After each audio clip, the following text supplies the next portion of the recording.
Bismillahirrahmanirrahim. Assalamualaikum warahmatullahi wabarakatuh. Hamdan wa syukran lillahi nusalli wa nusallim ala rasulillahi Muhammadin sallallahu alaihi wasallam wa ala alihi wa ashabihi wa dhurriyyatihi wa man ittaba'al huda ma ba'd. Asyhadu an la ilaha illallah wahdahu la syarika lah wa asyhadu anna Muhammadan abduhu wa rasuluhu alladzi la nabiyya wa la rasula ba'da. Alhamdulillah, kita bersyukur kepada Allah. Pagi ini Allah takdirkan kita untuk dapat menunaikan kewajiban-kewajiban syariat, di mana kita melaksanakan sholat subuh berjamaah, bersilaturahim, menuntut ilmu. Mudah-mudahan seutuhnya diterima sebagai amal solih oleh Allah Subhanahu wa Ta'ala. Salawat dan salam semoga terlimpah kepada Rasulullah Muhammad sallallahu alaihi wasallam. Insyaallah kita semua adalah bagian dari umatnya yang pada yaumul qiyamah kelak mendapatkan syafaat dari beliau sallallahu alaihi wasallam. Hadirin jemaah sekalian, asatizat yang dirahmati Allah Subhanahu wa taala. Pagi ini kita akan mengkaji satu tema dengan judul mereset kembali makna toleransi bagi muslim. Materi ini sebenarnya adalah materi yang saya sampaikan di pimpinan daerah Muhammadiyah Kota Bekasi tanggal 25 Desember pas hari Natal. Berikutnya teman-teman di PCNU Kota Bekasi juga minta ini disampaikan, hanya saja waktunya tidak ketemu sampai akhirnya lewat bulan Desember karena hanya 5 hari setelah atau 6 hari setelah tanggal 25 Desember itu. Dan ini saya sampaikan kembali karena relevan, akan senantiasa ada pembicaraan yang sama tiap tahun, baik persoalan tentang hubungan antar umat beragama maupun ritus-ritusnya, ritual-ritualnya di antara umat beragama itu, tentang kaitannya dengan toleransi ini. Maka saya diberikan tema mereset kembali makna toleransi bagi muslim. Mereset itu artinya mengembalikan ke setelan pabrik. Toleransi yang benar itu menurut Al-Quran dan Sunnah, menurut syariat itu seperti apa? Kenapa harus direset? Karena barangkali makna toleransi selama ini di masyarakat kita sudah sangat bias, sudah sangat bias, sudah sangat tidak jelas maknanya gitu, dibawa kemana-mana makna toleransi ini, sehingga kemudian toleransi yang ada di masyarakat menjadi toleransi yang kebablasan, yang sangat-sangat berlebihan, dan itu tidak sesuai dengan pokok-pokok dan ketentuan-ketentuan dalam agama kita. Di tanggal awal-awal Desember saya menghadiri undangan dari Kementerian Agama Pusat yang bekerjasama dengan Ar-Rabithah Al-Alam Al-Islami, Liga Muslim Dunia, yang menghadirkan langsung sekjennya, Syekh Abdul Karim Al-Isa. Judulnya Dialog Antar Umat Beragama. Tapi semua kepala agama di Indonesia yang berbicara di depan, dari Islam, Hindu, Kristen, Protestan, Konghucu, itu bicara justru tentang bagaimana kerukunan hidup antara manusia dengan alam. Karena sebelumnya terjadi musibah bencana di Sumatera dan Aceh itu. Jadi pada akhirnya bukan bicara tentang kerukunan antar umat beragama, tapi kerukunan antar umat beragama, antar manusia dengan alam semesta. Nah, itu menarik. Apalagi kemudian dikutip ayat wa ma arsalnaka illa rahmatan lil alamin. Selama ini kita memahaminya, kita harus menjadi rahmat kepada sesama manusia. Kita harus rukun, harmonis, baik-baik saja antara manusia dengan manusia. Padahal jelas di ayatnya disebut lil alamin. Alam itu bukan hanya manusia. Ada kucing, ada pohon, dan benda-benda yang lain, baik hidup maupun tidak gitu. Dalam perspektif syariat, benda-benda mati itu adalah benda-benda hidup. Dalam ayat, batu meluncur jatuh karena takut kepada Allah. Benda ini berzikir kepada Allah Subhanahu wa Ta'ala. Itu al-alam. Kita kurang luas selama ini memahami al-alam itu sendiri, padahal ayatnya jelas rahmatan lil alamin itu. Berapa hari yang lalu saya sedang kesal, lagi kurang enak hati karena ada satu persoalan di lingkungan di tempat saya yang saya belum bisa ketemu solusinya. Ini apa solusinya itu? Sampai saya harus keluar. Makanya penting piknik itu, meskipun nggak usah jauh-jauh gitu. Saya mencari ide, mencari inspirasi keluar, jalan-jalan aja sendiri malam-malam. Lapar mampir di tukang sate. Lagi kesal hati itu, makan sate pun agak kurang nikmat, padahal itu salah satu makanan favorit. Tiba-tiba saya dikagetkan oleh kucing yang loncat ke pinggir saya di bangku itu, di meja. Nah, saya beginikan gitu, nggak terlalu keras, loncat dia, jatuh dia ke bawah. Terbit rasa bersalah gitu. Saya zalim nih sama kucing ini. Selesai makan, saya cari kucing itu. Untungnya ketemu. Saya beli beberapa lagi tusuk sate, saya buka dagingnya, saya kasih ke kucing itu. Untungnya dia mau, sepertinya memaafkan gitu. Nah, mudah-mudahan begitu. Saya khawatir si kucing ini di hadapan Allah kelak, dia menuntut telah diperlakukan kasar oleh saya. Begitu pula pohon-pohon. Kita kampanye, kita promosi lain sebagainya, main paku aja ke pohon itu. Tempel bannernya, tempel spanduknya gitu. Emang dikiranya itu si pohon nggak akan nuntut sama kita di hadapan Allah. Nuntut itu pohon. Termasuk hal-hal yang paling kecil, termasuk juga hal-hal yang paling besar. Itu al-alam. Apalagi pembalakan hutan, penambangan liar dan lain sebagainya. Udah jelas itu. Nggak rukun itu.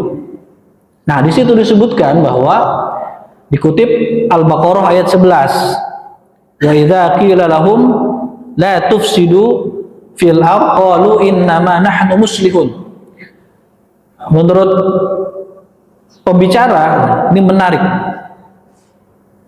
Orang-orang yang merusak bumi itu termasuk orang-orang munafik.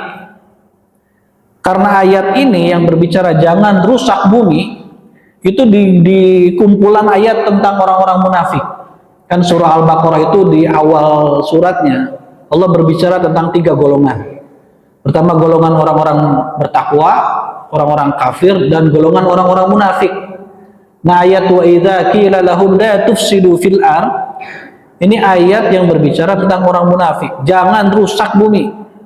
Tapi orang munafik akan jawab innama nahnu muslihun. Ini untuk kemaslahatan kok, untuk kebaikan kok. Ini untuk memasukkan kepada kas negara, ini untuk kesejahteraan rakyat, ini untuk itu. Nah, itu yang seringkali dijawab, innama nahnu muslihun. Nah, saya pikir ini menarik juga nih, termasuk Pak Lukman Hakim Saifuddin, mantan Menteri Agama sebelum Gus Yakut ya. Nah, sebelum Gus Yakut. Nah, kita nggak bahas Gus Yakut ini. Nah, jadi mereset kembali makna toleransi bagi Muslim. Pertama, data toleransi di Indonesia tahun 2025 kemarin menunjukkan hasil positif dilaporkannya dengan indeks kerukunan umat beragama mencapai 77,89, skor tertinggi dalam 11 tahun terakhir sejak survei pertama di 2015. Ya memang begitu, Indonesia ini kehidupan umat beragamanya toleran. Kalau nggak toleran, udah banyak sekali kasus atau sudah habislah umat agama lain di Indonesia ini. Dari dulu udah sangat toleran. 3 hari yang lalu kami bertemu dengan Pak Hidayat Nur Wahid, Ustadz Hidayat Nur Wahid, Wakil Ketua MPR. Beliau bicara tentang salah satu toleransi terbesar umat Islam Indonesia itu saat menerima pencoretan 7 kata dalam Piagam Jakarta tanggal 18 Agustus 1945. Padahal itu hak mutlak kaum muslimin. Ketuhanan dengan kewajiban menjalankan syariat Islam bagi pemeluk-pemeluknya. Hanya bagi umat Islam saja, tidak bagi umat yang lain. Menjalankan syariat Islam itu. Tapi umat yang lain tidak terima 7 kata ini, minta dicoret. Dicoret, dan tokoh-tokoh Islam menerima demi keutuhan NKRI. keutuhan negeri yang baru lahir, republik yang baru lahir kemarin 17 Agustusnya. Agar orok Indonesia ini nggak pecah lagi, diterima itu. Itu beliau sebutkan betapa tolerannya umat Islam saat itu. Meskipun sampai sekarang masih disesali. Data toleransi Kota Bekasi tahun 2025 menunjukkan peringkatnya di angka ke-7 Indeks Kota Toleran 2024 berdasarkan penilaian Setara Institut. Nah, diumumkan Mei 2025. Setara Institut ini sebenarnya lembaga tada hujan, lembaga liberal yang senangnya itu sebenarnya nyinyirin umat Islam. Jadi tapi dia dapat dananya memang dari survei-survei seperti ini dari luar negeri itu untuk menyebarkan paham sekularisme agama, pluralisme agama, multikulturalisme agama, sinkretisme agama gitu. Pokoknya menyimpang gitu. Nah, dia membuat survei dan Kota Bekasi ini di peringkat ke-7. Salah satu yang membuatnya turun dari peringkat kedua sebelumnya itu kasus yang kemarin di daerah mana itu yang seorang ibu PNS memprotes adanya kegiatan kebaktian tetangganya itu sebelahan. Nah, lalu dipersalahkan ibu PNS ini. Oh, katanya ibu PNS ini harus melindungi semua, namanya pegawai negara, harus melindungi, mengayomi semua pemeluk agama. Ya, cuman kan si ibu ini sedang tidak bertugas ketika dia protes di rumahnya. Pakai bajunya juga bukan baju seragam PNS, cuman kelihatan di halaman rumahnya ada mobilnya, platnya merah. Oh, ini PNS. Nah, PNS nggak boleh gitu katanya. Kami dan kawan-kawan datang waktu itu ke wali kota, pejabat wali kota Pak Gani. Nah, sebelum terpilih Pak Tri ini, kita sampaikan justru pemerintah kota harus memberikan penghargaan kepada ibu ini. Kenapa? Ibu ini membantu pemerintah dan menjalankan tugas sebagai pemerintah dalam menegakkan aturan dan perundang-undangan. Begitu waktu itu. Akhirnya ibu ini yang awalnya sempat terancam kedudukannya, statusnya, dan lain sebagainya, dipulihkan itu. Akhirnya saling memaafkan gitu. Nah, jelas keliru mengadakan kegiatan keagamaan yang rutin itu di bukan tempat ibadah, bukan di rumah ibadah, tapi di tempat tinggal. Itu pun ngontrak. Nah, kelompok Islam fundamentalis atau Islam radikal sering mengganggu kebebasan beragama dan berkeyakinan warga masyarakat lain. Jadi kalau sudah menolak hasil survei, yang surveinya itu sudah diarahkan, contoh gini, di antara pertanyaan-pertanyaan surveinya itu adalah kesediaan untuk menerima perpindahan agama. Apakah Anda bersedia mengakui bahwa berpindah agama itu adalah sesuatu yang toleran? Kalau kita jawab tidak bersedia, kita disebutnya fundamentalis. Radikal nih orang nih gitu. Tapi kalau kita jawab bersedia, kita jawab boleh berpindah agama atau murtad dari Islam, maka kita akan disebut toleran. Kalau kita tidak setuju, oh intoleran nih gitu, Islam fundamentalis nih. Nanti akan diserahkan datanya itu ke lembaga-lembaga tertentu, contoh BNPT, Badan Nasional Penanggulangan Terorisme. Untuk apa? Dilakukan deradikalisasi. Ini radikal harus tidak radikal, namanya deradikalisasi. Atau penerimaan terhadap pernikahan beda agama. Setujukah Anda terhadap pernikahan beda agama? Kalau kita jawab tidak setuju, intoleran. Ini orang nggak toleran. Kalau kita jawab setuju, oh ini orang udah toleran. Tingkat toleransinya tinggi. Nah, jadi ukurannya itu. Dan kita nggak bisa menerima hal-hal yang jelas-jelas qot'i, hal-hal yang sudah jelas-jelas pasti hukumnya dalam Islam, lalu diotak-atik lagi. Nah, toleransi itu ada fakta, ada opini. Mari kita bandingkan. Kita masih ingat 2009 ada kasus Marwa El-Sherbini. Ini di Jerman. Marwa El-Sherbini ini seorang muslimah. Dia kalau berangkat kerja selalu diganggu oleh warga Jerman, tetangganya yang non-muslim. Sampai ditarik jilbabnya, dikata-katain, dibully, lain sebagainya. Akhirnya Marwa ini nggak kuat gitu. Akhirnya lapor ke aparat. Lalu dihadirkan keduanya di pengadilan. Apa yang terjadi? Si pelaku ini mendatangi Marwa lalu menusuk Marwa 19 kali tusukan. Dalam posisi Marwa ini 3 bulan hamil. Sedang hamil 3 bulan. Suaminya yang mau nolong kena tembak petugas di situ. Dan ini tidak terekspos, tidak menjadi pembicaraan internasional, tidak menjadi kemarahan masyarakat dunia gitu. Kenapa? Karena korbannya muslim. Tapi bandingkan dengan kasus Ciketing dulu tuh tahun berapa? Yang pendetanya ketusuknya juga oleh jamaatnya sendiri, bukan oleh kaum muslimin. Saya ngikutin karena saya waktu itu masih jadi penyiar juga di Radio Dakta itu, setiap hari update beritanya. Ciketing itu persoalannya sederhana, kecil saja, tapi opininya dibuat sangat booming gitu. Sampai Presiden Amerika bicara, sampai PBB bicara, sampai Persatuan Gereja Internasional bicara. Setelah orang-orang hebat ini bicara, dana keluarnya habis-habisan dari dunia internasional itu. Sebagai bentuk simpati, lalu ada donasi dari masyarakat internasional, ayo masuk dana luar biasa bagi kalangan ini. Ya biasa gitu, flying victim, salah tapi nuduh orang yang lain pelakunya gitu. Dia yang salah, dia merasa jadi korban. Itu namanya flying victim. Padahal kasusnya biasa saja gitu. Termasuk ada kasus sebulan atau 2 bulan yang lalu tentang Christina Ginting.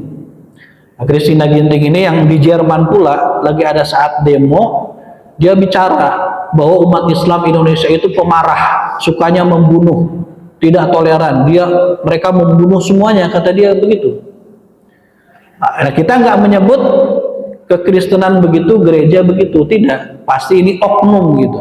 Ini oknum karena tidak semua saudara-saudara Kristen itu punya pemahaman yang sama dengan Christina Ginting, meskipun banyak gitu. Jadi kasus dan oknum ini jangan digeneralisir. Istilah orang Sunda, jangan disakompet daunkeun gitu. Jangan disamain semuanya. Yang merusak gambar besar kerukunan umat beragama. Wajah kerukunan di Indonesia selama ini tetap cantik. Makanya ada seorang sarjana Amerika, dia bilang ke masyarakat India, kalau mau belajar toleransi, belajar ke Indonesia. Ke Indonesia itu ke siapa? Ke umat Islam. Coba bayangkan tingkat intoleransi di India itu mengerikan sekali. Jadi kalau presidennya saja bilang begini, kalau umat Islam di India itu udah 30%, kami habisi mereka itu. Itu presidennya yang ngomong. Ketika kemarin ada perayaan-perayaan Natal di India, itu pemuda-pemuda fundamentalis Hindunya itu keliling mereka, menghancurkan itu tempat-tempat perayaan Natal itu di India itu kepada umat Islam jelas. Perdana Menteri India ketika ada acara tentang kesehatan nasional, itu kan ada satu perwakilannya muslimah bercadar. Pasti bapak-bapak pernah lihat videonya. Ketika diserahkan sertifikat oleh Perdana Menteri itu cadarnya ditarik, dibuka gitu, tanpa basa-basi. Dia nggak suka ada muslimah, apalagi bercadar, dia tarik gitu. Itu kan intoleran. Terlepas dari hukumnya, apakah wajib, apakah sunnah, apakah mubah di antara kita kaum muslimin, tapi itu sikap intoleran seorang pemeluk agama kepada pemeluk agama yang lain. Nah, dalam Islam ada piagam Madinah, bentuk toleransi umat Islam yang dilembagakan oleh negara. itu dari 47 pasal, 24-nya itu berbicara tentang hak-hak kaum Yahudi, hak-hak kalangan non-Islam di Madinah. Kewarganegaraan, kebebasan beragama, tanggung jawab bersama dalam bidang sosial, ekonomi, keamanan, kebebasan berpendapat, keadilan. Tidak ada diskriminasi untuk di jabatan politik, untuk akses ekonomi, untuk eksis di bidang sosial. Nggak ada di Madinah itu. Yang presidennya saat itu Nabi Muhammad. Itu sudah diajarkan. Makanya Piagam Madinah ini adalah teks toleransi tertulis pertama di dunia yang diatur oleh negara. Ada pembagian non-muslim itu yang minoritas di negara Islam, ada ahlul haram, ada ahlul zimmah. Ahlul haram itu non-muslim yang memerangi kita. Kalau mereka memerangi, nah kita perangi balik. Tapi kalau ahlul zimmah yang terikat perjanjian, al-ahdu, yang berada di perlindungan kaum muslimin, itu nggak boleh. Nggak boleh untuk didiskriminasi, disakiti, dimusuhi, dan lain sebagainya. Kan berapa kali Rasulullah itu berulang-ulang, barang siapa menyakiti ahlu zimmah sama dengan menyakitiku. Barang siapa yang membunuh ahlu zimmah, orang kafir yang dalam perlindungan kaum muslimin, maka dia telah berdosa besar. Itu Islam. Jadi tidak ada, kalau katakan ya Indonesia ini jadi negara Islam, status apa namanya dasar negaranya, lalu kemudian warga non muslim jadi kelas 2, itu nggak ada ceritanya seperti itu. Mereka bisa jadi apa saja kecuali jadi presiden, tentu saja. Nah ini kan presiden yang beragama Islam kan yang juga dicoret itu tanggal 18 Agustus 1945 itu. Dalam undang-undang itu ada berbunyi presiden adalah warga negara asli Indonesia dan beragama Islam. Nah, beragama Islam itu dicoret sama dengan pencoretan 7 kata dalam Piagam Jakarta itu. Nah, yang kata aslinya itu dicoret pada saat amandemen undang-undang di tahun 99 itu. Reformasi itu. Jadi asalkan KTP-nya Islam, bukan warnanya sawo matang pula, bukan lahir di Indonesia pula, asal punya KTP Indonesia maksudnya, nah dia bisa jadi presiden. Nah, hak-hak ahlu zimmah itu mendapat perlindungan dan rasa aman, kebebasan beragama, bekerja, berusaha, jaminan hari tua dan kemiskinan. Jadi di masa Nabi, di masa para khalifah, orang non-muslim pun mendapatkan jaminan hari tua dan kemiskinan. Jadi kalau ada orang muslim sudah sepuh, itu ada jaminan dari negara untuk kehidupan sehari-harinya. Atau dia miskin, itu ada jaminan juga dari negara. Nah ini dipraktekkan di negara-negara maju sekarang ini. Meskipun gelandangan, mereka tetap dapat subsidi dari negara gitu. Seperti di Swiss yang bingung kemana buang duit gitu. Swiss itu salah satu negara yang kebingungan buat apa lagi nih uang nih gitu. Sampai kemudian rakyatnya sendiri menolak dikasih subsidi itu. Dikasih subsidi uang sekitar 60 jutaan rupiah setiap bulan. Gelandangan aja di sana yang memang mungkin style hidupnya pengen jadi gelandangan, itu ada 60 jutaan per bulan. Kadang-kadang mereka juga nolak gitu. Karena segala fasilitas hampir semuanya gratis di negeri itu. Nah ini pernah terjadi di Madinah, pernah terjadi di beberapa fase kekhilafahan. Nah kalau di kita enak nih, mendingan nganggur gitu. 60 juta tiap bulan kita dapat. Itu udah gaji direktur lah barangkali ya. Direktur di kelas menengah itu. Politik dan jabatan dalam pemerintahan gitu. Jadi boleh-boleh saja, ya, kecuali di posisi-posisi yang sangat strategis. Nah, hubungan Islam dan Kristen pada tataran intelektual maupun sosiokultural serta ekonomi politik itu ada 3 pola biasanya yang terjadi. 1, polemik apologetik. Polemik apologetik ini ya bertengkar, berdebat. 2, konflik konfrontatif. Ini perang. Tiga, irenik persuasif. Ini situasi damai. Ada banyak fase hubungan Islam Kristen yang damai seperti pernah terjadi di zaman Rasulullah Shallallahu Alaihi Wasallam. Kan ada hadis begini, Siti Aisyah tanya kepada suaminya ini Rasulullah, ya Rasulullah, siapa orang yang harus pertama kali kita kasih hadiah? Ini dalam bab al-jar, bab bertetangga. Kata Nabi, aqrabu minki baban, yang paling dekat pintunya ke pintu rumahmu. Dan qadarullah, salah satu tetangga beliau yang pintunya lebih dekat kepada pintu rumah Rasulullah adalah seorang Yahudi. Jadi kalau berbagi makanan Ibunda Aisyah itu pertama kali yang dapat orang Yahudi ini, yang bukan Muslim itu. Begitu di Madinah itu. Meskipun secara komunitas orang-orang Yahudi itu selalu berkhianat. Bani Nadir, Bani Quraidah, Bani Qainuqa gitu. Memang setelan pabriknya Yahudi itu pengkhianat. Makanya kalau perjanjian ratusan kali dengan pejuang Palestina, ya mesti dia berkhianat. Sampai sekarang dalam posisi gencatan senjata, Israel itu terus bunuhin umat Islam di Gaza itu tiap hari itu sampai sekarang. Padahal situasinya gencatan senjata. Dan apa yang dibilang oleh Trump, Israel berhak untuk melakukan penyerangan. Itu. Nah, ada forum namanya dialog antar agama. Ini kalau kita dengar kalimat ini, kita enak nih dengarnya, dialog antar agama. Sebenarnya ada pro kontra di sini. Tadi imam kita membaca surah Maryam, kalau tidak salah. Ya Ustaz, surah Maryam. Nah, kata guru saya, ciri-ciri orang itu khusyuk sholatnya, itu masih ingat apa yang dibaca oleh imam.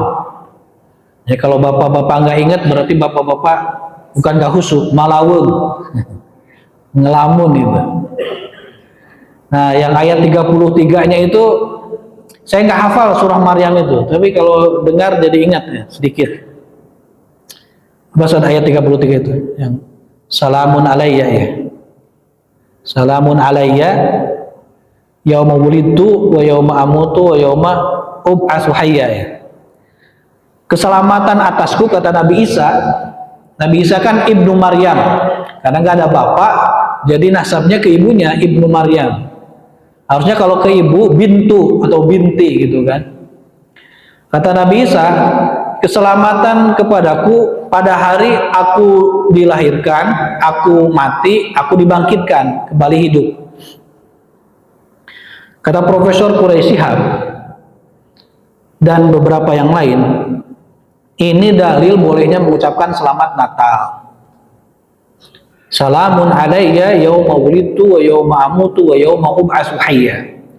Keselamatan atasku pada hari aku dilahirkan, aku dimatikan, aku dibangkitkan kembali menjadi hidup. Nah, kata beliau, ini dalil bolehnya ngucapin selamat Natal.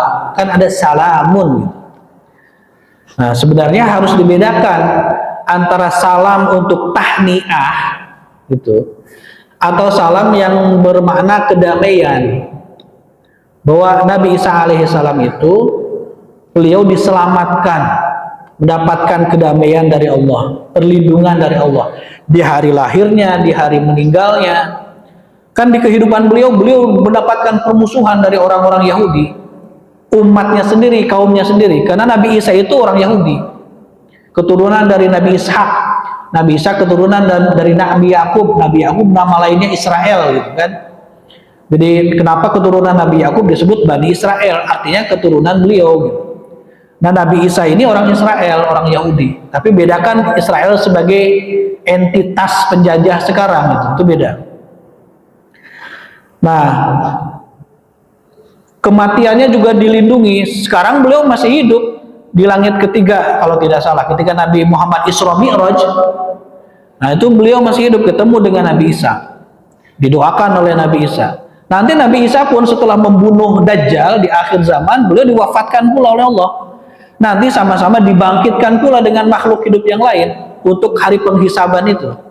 Jadi makna salam di sini bukan selamat ya, bukan tahniah.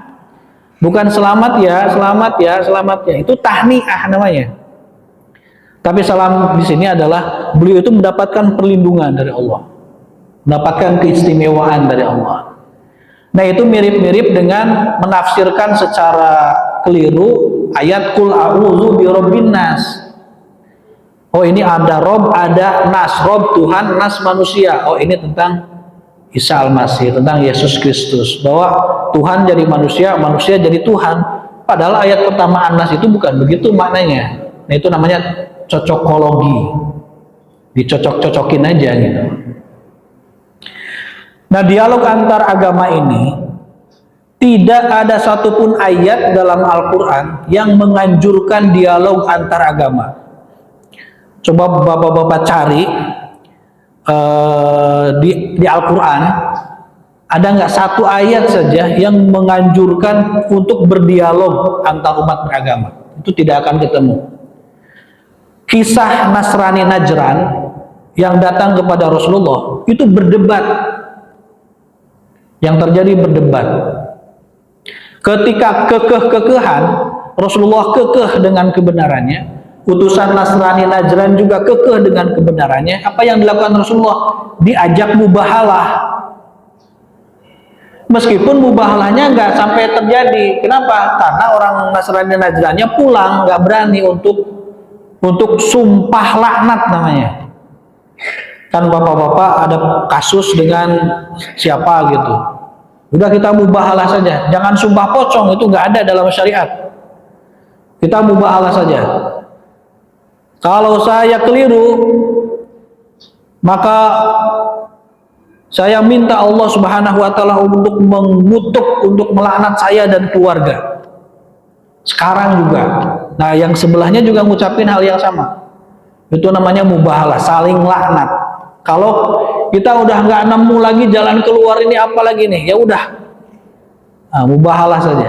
Meskipun prakteknya di zaman Rasulullah tidak terjadi, tapi itu syariat, boleh umatnya melakukan itu. Nasrani Najran karena keliru, mereka mengakui sebenarnya mereka keliru. Ketika diajak mubahalah nggak berani mereka. Nanti kutukan jatuh kepada mereka itu. Yang ada itu adalah dalam Islam itu bukan dialog tapi dakwah, debat, perang. Kalau dengan kalangan non muslim itu ada dakwah mengajak mereka masuk Islam, pasti terjadi perdebatan.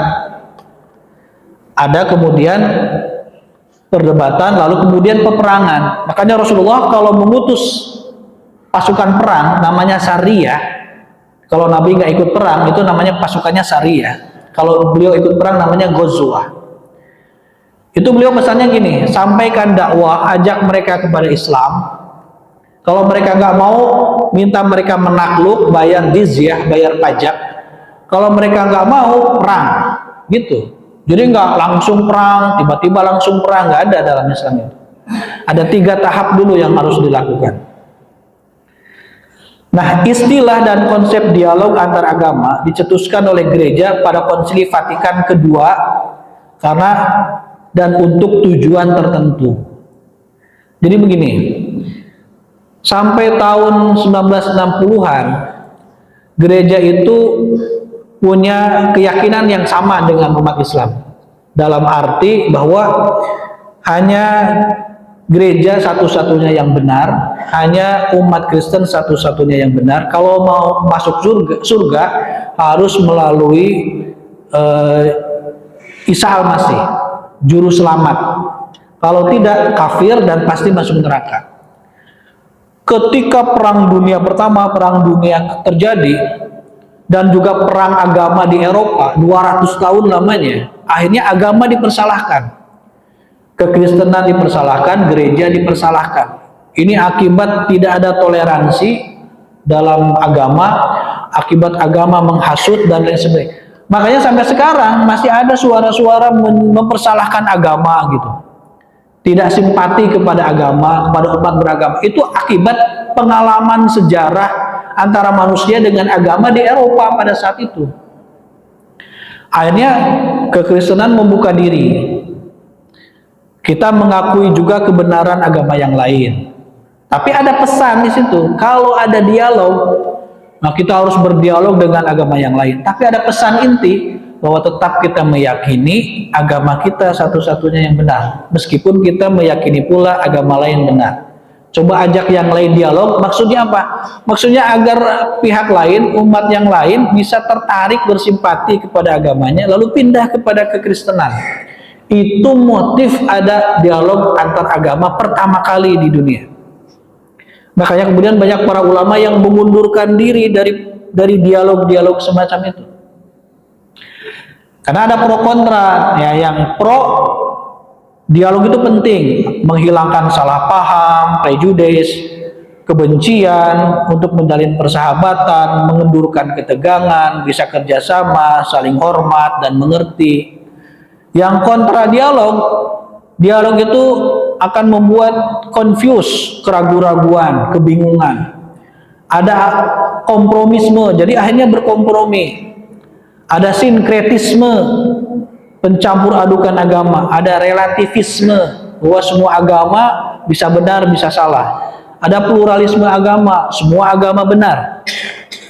Makanya yang kejadian di lapangan, dialog antar agama itu mengandung beberapa andaian dan harapan. Biasanya umumnya gini syaratnya. Satu, setiap peserta dikehendaki menganggap semua partisipan sama statusnya. Gak ada yang merasa paling benar, gak ada yang merasa satu-satunya benar. Kalau ini diyakini dengan sadar, bisa lepas agama ini. Akidah itu bisa lepas. Karena akidah Islam kita mensyaratkan harus ada keyakinan bahwa Islam satu-satunya agama yang benar. Terus kita ikut forum dialog antar agama yang syaratnya semua peserta itu menganggap semuanya sama statusnya, yakni sama-sama benar agamanya. Dua, peserta sejak awal beranggapan bahwa keyakinan agama lain belum tentu salah. Ini relativisme. Tiga, peserta biasanya dimohon mengetepikan masalah-masalah pokok yang menjadi titik sengketa, seraya mengedepankan masalah remeh-temeh yang mereka anggap sebagai titik temu agama-agama. Contoh, titik temu agama-agama itu bahwa semua agama mengajarkan kasih sayang, semua agama mengajarkan toleransi, semua agama mengajarkan rukun. Ah, ini kita sama nih. Tapi giliran jelas-jelas ayat-ayat akidahnya, termasuk di Bible juga ada ayat-ayat teologisnya, itu diketepikan. Padahal itu justru yang paling penting dalam agama itu, bahwa kita harus yakin Islam satu-satunya agama yang benar, bahwa di luar Islam itu tidak benar, keliru, kalau tidak masuk Islam akan masuk neraka. Itu yang paling penting. Karena dalam doktrin-doktrin agama yang lain pun mereka meyakini sebenarnya jauh di inti agamanya bahwa agama mereka saja yang benar, di luar mereka itu kafir pula. Jadi jangan dikira kita nggak dikafirkan oleh Kristen, Buddha, Hindu, dikafirkan kita dalam istilahnya sendiri-sendiri gitu. Tapi ini nggak boleh jadi bikin berantem. Itu mah nanti di hadapan Allah. Kita tentukan mana yang benar itu di hadapan Allah itu nanti. Nah, tapi kita harus yakin itu, nggak boleh dilepaskan keyakinan itu. Makanya dialog antar agama itu menguntungkan misi gereja untuk mengkristenkan dunia.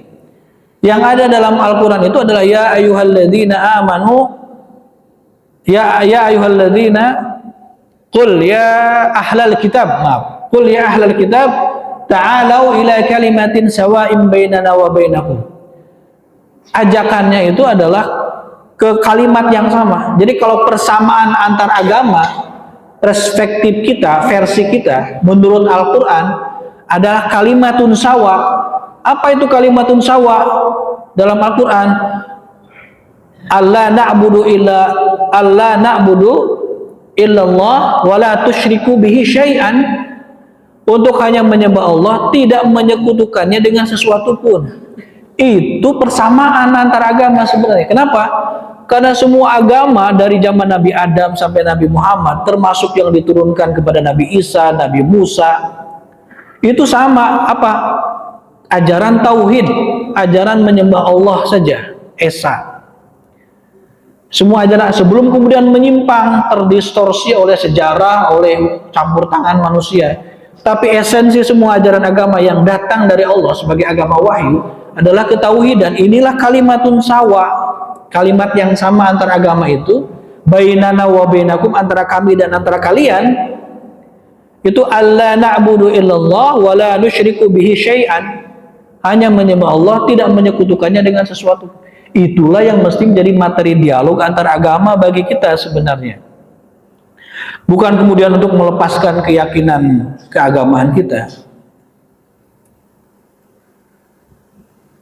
Nah, yang terakhir, ini sebenarnya masih panjang ya, tapi yang terakhir, saya ada kawan Dr. Susianto. Sekarang beliau lagi di Konstantinopel. Sedang mengkaji hubungan Islam Kristen di Turki. Ada buku beliau yang bagus, judulnya Strategi Misi Kristen Memisahkan Islam dan Jawa. Jadi itu strategi misi Kristen, juga strategi penjajah, memisahkan Islam dengan Jawa, memisahkan Islam dengan Sunda, memisahkan Islam dengan Batak, memisahkan Islam dengan Minangkabau gitu. Agar Islam itu tidak jadi spirit dan inspirasi perlawanan, perjuangan kemerdekaan gitu. Nah, ada satu orang murtadin, kalau Ustadz Abu Dedat sering sebutkan, namanya Bambang Nursena. Dia bicara tentang Kristen dan kebudayaan. Jadi dicocok-cocokin bahwa antara budaya Jawa itu banyak persamaan, banyak titik temunya dengan Kristen gitu. Sehingga Kristen ini harus diterima dengan mudah oleh masyarakat Jawa. Dua, dari murang sarak hingga kebudayaan candi. Murang sarak itu artinya melawan syariat, melawan agama. Sarak itu syariat. Ya. Jadi kebudayaan candi itu lebih tinggi daripada syariat Islam. Ada mitologi Aji Saka, aksara Jawa dan Islam. Ada juga serat Darmo Gandul, kolonialisme dan misionarisme. Darmo Gandul ini ditulis tahun 1800 sekian oleh Ki Tunggul Wulung namanya. Nama baptisnya Ibrahim Tunggul Wulung.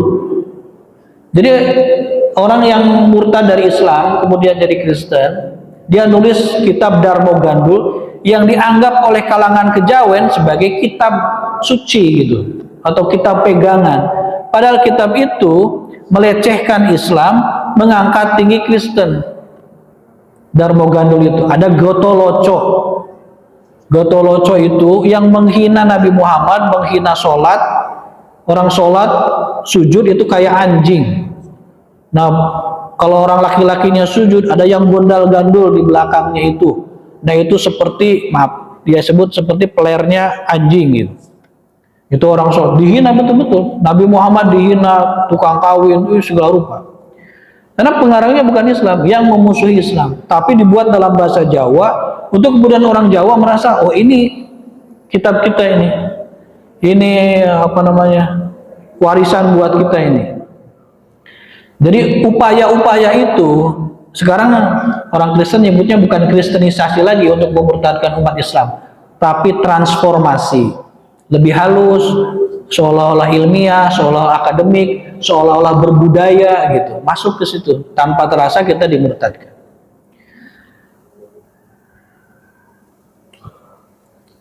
Ayat-ayat toleransi dalam Islam itu banyak, diantaranya Al-Baqarah 256 yang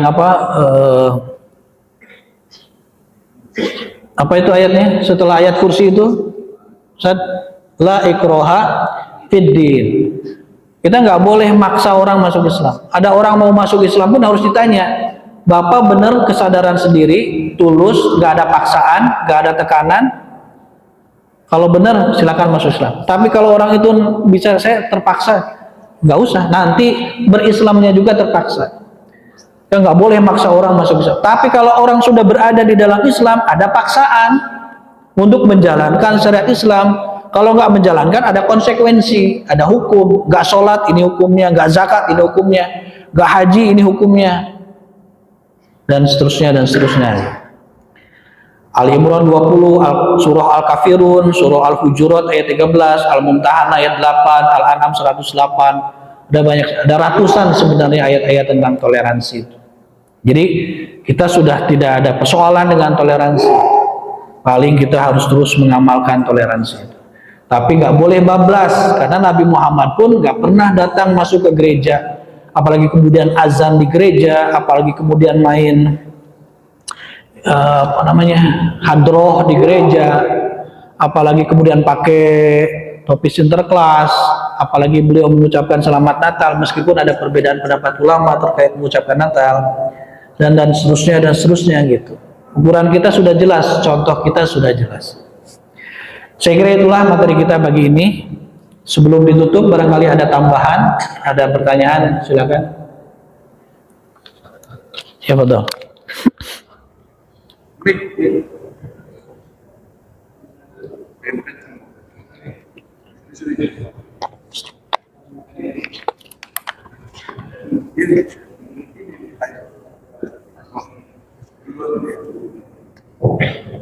Assalamualaikum warahmatullahi Waalaikumsalam.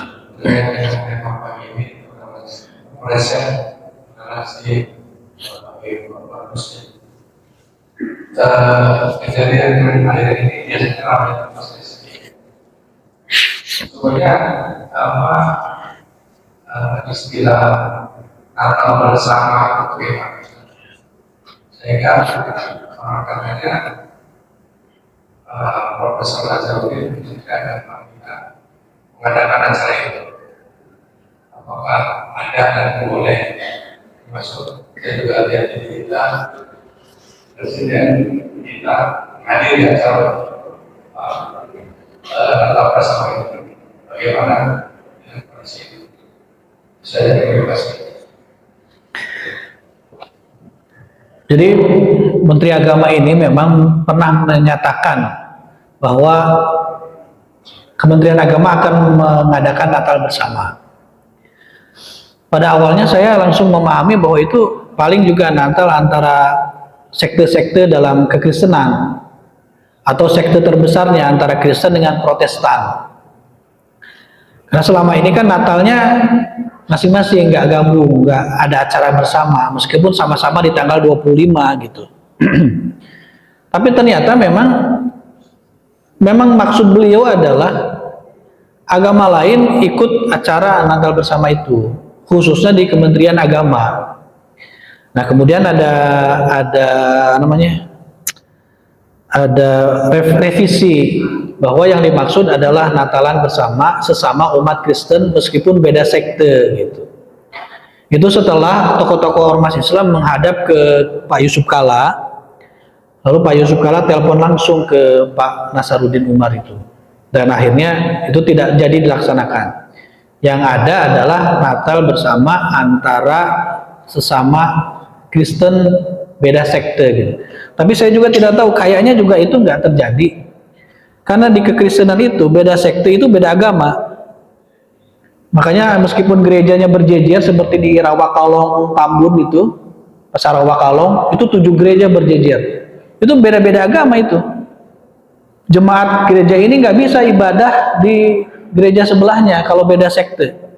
Beda dengan kita umat Islam, warga NU bisa sholat di Masjid Muhammadiyah.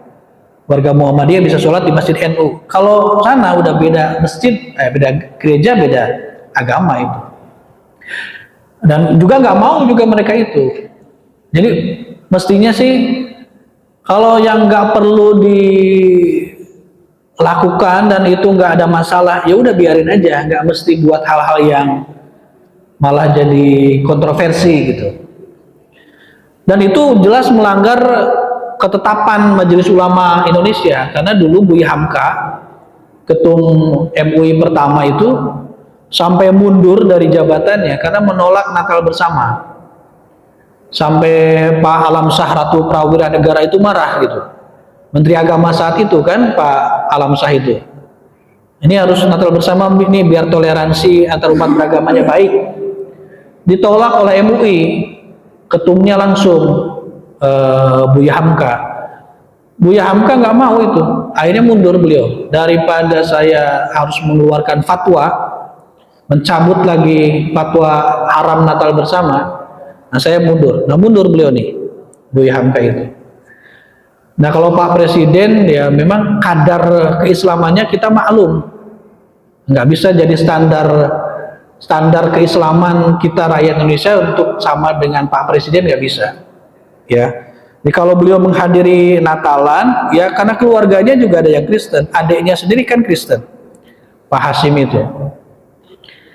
Nah, jadi kalau untuk standar patriotisme katakan standar ini, ya, mungkin beliau bisa diteladani. Standar apalagi beliau ini galaknya, tegasnya mungkin, nah itu bisa kita teladani. Tapi kalau keislamannya nggak bisa jadikan standar. Ya, karena juga kan beliau nggak mewajibkan kita untuk menghadiri Natal di saudara kita gitu. Mungkin saja di antara kita ada yang saudaranya Kristen gitu di keluarga besar itu. Nggak ada undang-undangnya, nggak ada peraturan presiden ya untuk itu. Ya memang Pak Nasaruddin Umar ini latar belakangnya beliau seorang feminis. Disertasinya dulu adalah terkait dengan feminisme. Ya, termasuk dari tokoh-tokoh liberal dalam Islam lah di Indonesia itu.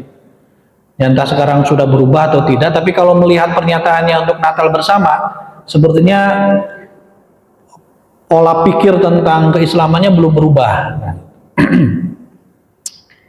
Ya asalkan beliau tidak korupsi dana haji aja, karena kan kementeriannya udah berubah, udah pecah kan.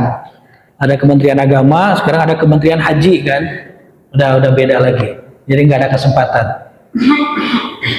Baik, cukup bapak-bapak. Baik, alhamdulillah. Hadanallahu wa iyyakum ajma'in. Aqulu qouli hadza wa astaghfirullah li wa lakum. Subhanakallahumma bihamdika asyhadu an la ilaha illa anta astaghfiruka wa atubu ilaik. Assalamualaikum.